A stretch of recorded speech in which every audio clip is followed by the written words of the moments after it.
కోరికలందరూ కూడా ఒక్కసారి చేయకూడదాం. లోకా సమస్త లోకా సమస్త లోకా సమస్త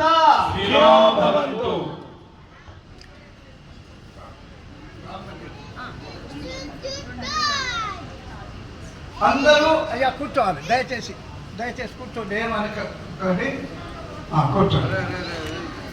అందరి కనబడాలి మాట్లాడి. అయ్యా తీసుకోండి. అందరూ కూడా కూర్చోండి అమ్మా.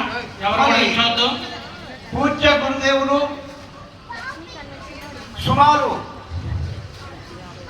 50 సంవత్సరాల క్రితం అండి చరిత్ర. 50 సంవత్సరాల క్రితము అర్థాల చేత మాత మరి శ్రీ శ్రీ శ్రీ రామకృష్ణానందగిరి స్వామి వారు వేచేసి మొట్టమొదటి యజ్ఞానికి వారు వచ్చారు. ఆ మొట్టమొదటి యజ్ఞ నిర్వాహకులు దాని బాలవీరయ్య గారు, మన్నమ్మ గారు భాగ్యనగరంలో చేసి నిరాటంకంగా సాగడము.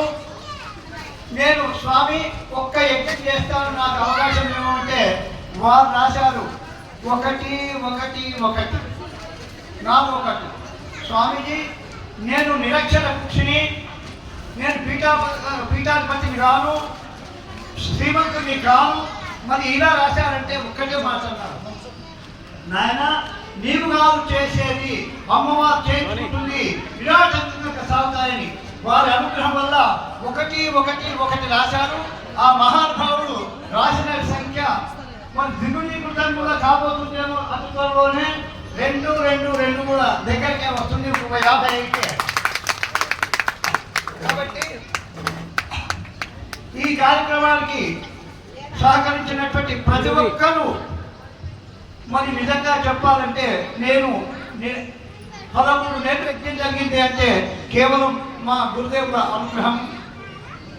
వారు ఈ కార్యక్రమం అంతా కూడా చూస్తుంటారు ఎప్పుడు, ఇక్కడే కాదు ఎక్కడ చేసినా. మరి వారు అక్కడ చూస్తుంటే అమ్మగారు వచ్చినా రాకపోయినా ఆశ్రమంలో ఉండి నానా దిగ్గంగా జరుగుతుంది, భద్రంగా జరుగుతుందని అమ్మ ఆశీర్వచనం ఉంటుంది. కాబట్టి మరి అమ్మవారి సాయంకాలం అనుగ్రహ భాషణం విశేషంగా ఉంటుంది. ఇప్పుడు అమ్మవారు అనుగ్రహ భాషణాన్ని కొద్దిసేపు వారికి నేను సమయం ఇవ్వకూడదు కాబట్టి వారే.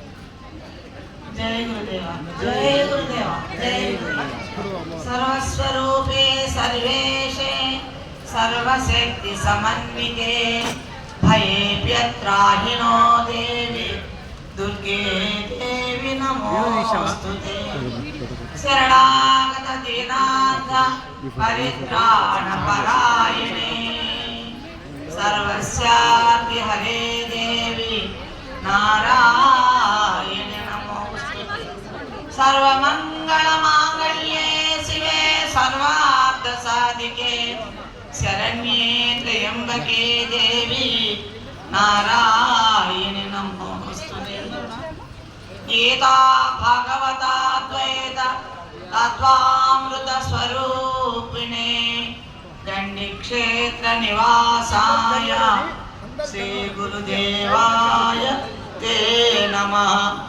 శ్రీరామకృష్ణాయ తే నమః.